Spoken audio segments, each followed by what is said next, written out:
I'm not gonna tell you again. Open the door now. My mom's on the way. I don't care. You've already talked back to me about getting your stuff out. You're gonna get out of the vehicle right now or I'm gonna drag you out. You decide. He almost hit somebody in the crosswalk right here at the courthouse. The dude had to stop and like back up. Welcome back to the LackLuster channel. On January 24th of 2023, Officer Blake Stinson of the Cody Police Department in Wyoming was patrolling near the local high school. After running a stop sign, he observed 3 vehicles about a block away, making a left-hand turn. As Officer Stinson caught up to the intersection, he pulled in behind the 3rd vehicle and initiated a traffic stop. When someone's in the crosswalk, you're required to yield to them. I need your driver's license, registration, and insurance. Yes, sir. Officer Stinson starts off strong, accusing the driver of failing to yield to a pedestrian in the crosswalk. However, when we refer back to the dashcam video, it appears the pedestrian entered the crosswalk after the driver passes into the intersection. At the very least, the vehicle and person both begin traveling through and across the intersection simultaneously. The driver's mother owns the vehicle, so he asks to call her and help locate the insurance and registration. Can I call my mom? This is her vehicle. Yeah, you can provide digital copy of the insurance, but the registration needs to be provided. While on the phone and attempting to comply with Officer Stinson's requests, additional units are requested, and the driver asks why he was pulled over. Can I ask what I was pulled over for? There was somebody in the crosswalk and you almost hit him. It's Officer Stinson that said there was something in the crosswalk and almost hit him.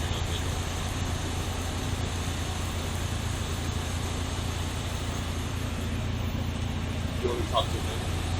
I need your driver. I don't care. I need your driver's He license. said he doesn't care. He doesn't want to talk to you. I'm not inclined to talk to you without a parent. I'm not 18 years old. You're driving a vehicle and you're required to give me your driver's license, your registration, and your insurance. Okay? Those 3 things are required. If you don't provide those things, you'll be placed in custody. Okay? I'm not joking. You said if I don't provide those things, I'll be placed in custody. I don't know where anything is. A moment passes after the driver attempts to locate the documents. Unable to find them, the driver's mother decides to head to the location and help search for them. This appears to infuriate Officer Stinson, who now demands that the driver exits the vehicle. Sir, my mom's on the way to help me out. Okay, go ahead and step out of the vehicle.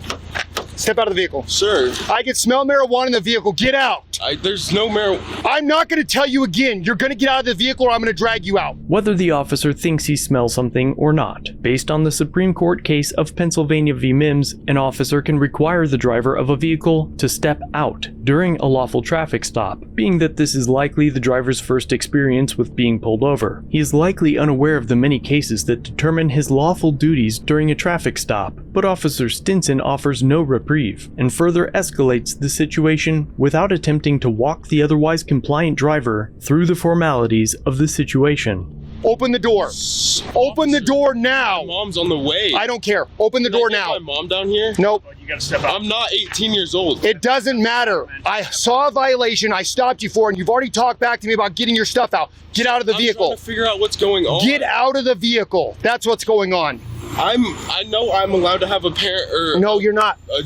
You're not. Lawyer. You're going to get out of the vehicle right now or I'm going to drag you out. You decide. Can I talk to my mom? Nope. Mom, Get out of the he's vehicle. dragging me out of the car. Get out of the vehicle. Mom. Get out of the vehicle. Mom. Now that more officers have arrived, they go hands-on to remove the driver from the vehicle. Help me. You get that one. Get out of the vehicle now. Mom, help You're told me. very clearly what to do, and if you're not going to do it, we're going to have to take other avenues. The officers have a hold of both of the driver's wrists and are pulling his arms out the window, but despite his inability to move or use either of his hands, the officers continuously order him to unlock the door. Unlock the door. I can't. Sir, you have my arm. Okay, then get your knee off of it because I know what you're doing. Button, please. There's not one on that side. Get your knee off of it because I know what you're doing. Okay? You're going to go for resisting. Dude, it doesn't matter how old you are. Open the door, man.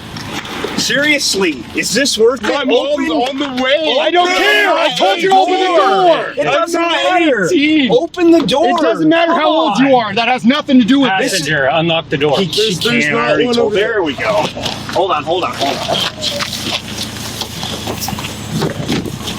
When you don't do what you're told, this is what happens. The driver is taken into custody and the vehicle is searched, during which they find a forbidden plant and nicotine products. As they search the vehicle, Officer Stinson exaggerates the reason for the stop. He almost hit somebody in the crosswalk right here at the courthouse. The dude had to stop and like back up for him to go through, and then he wheels in here and I stop him. He doesn't have a license either. So why would the officer embellish the reason for this stop? It is likely because if law enforcement officers stop a vehicle without a valid, legal justification or reasonable suspicion, any evidence discovered during or as a result of that stop may be deemed inadmissible. This can include evidence such as weapons or other contraband, statements made by the driver or passengers, or any other information gathered during the course of the unlawful stop. This is known as the fruit of the poisonous tree doctrine. The rationale behind it is to deter law enforcement from engaging in unconstitutional behavior and to protect individuals' Fourth Amendment rights against unreasonable searches and seizures. Eventually, the driver's mother arrives, and she provides a little more insight on why Officer Stinson may be embellishing the reason he stopped the vehicle. What was your reason for pulling him over? Huh? What was your reason for pulling him over? Failure to yield to a pedestrian. Who did it? Stinson? Yes. Stinson follows this kid all the time. Okay. That's perception, but that's Oh, I what's know. going on I right have now. witnesses that have been in the car with him, and Stinson followed him for miles down Bighorn Avenue for no reason whatsoever. Okay. I need you to step back from the car. Don't step forward towards the Can I car, see my please. kid? Not right now. Okay. The driver is eventually brought in and charged with interference with a peace officer and possession. However, 4 months later, prosecutors dismissed the case for unknown reasons. It's important to know your rights and to fully understand what authority law enforcement officers have been granted, but unfortunately, sometimes the only way to know what you should learn is by living through the experience firsthand. Hopefully, exposure to videos like this can change that. One thing is certain though, a dash cam would have saved months of worry. A more clear video of the pedestrian's location as the driver entered the intersection would have been quite useful in this instance. Check out the links in the description down below for my recommendations if you don't already have a dash cam. And before you go, let me know what you think down below. Did Officer Stinson have a valid reason for the stop? And could he have handled the encounter more professionally? Thanks for watching. If you have a video, use the submit link in the description or pinned comment. If you enjoyed this one, subscribe and hit the bell for future content, and check out our other channels, Lady LackLuster and The Odd Side. Remember to like, share, and leave a comment about what you think of this interaction. It's the easiest way for you to help expose corruption and misconduct. Merchandise is available using the links below. Join the LackLuster family for just $1 if you'd like to further support the channel. Get a Lack logo next to your name, custom emotes, and early access to videos. I look forward to seeing you in the next one. All links are down below.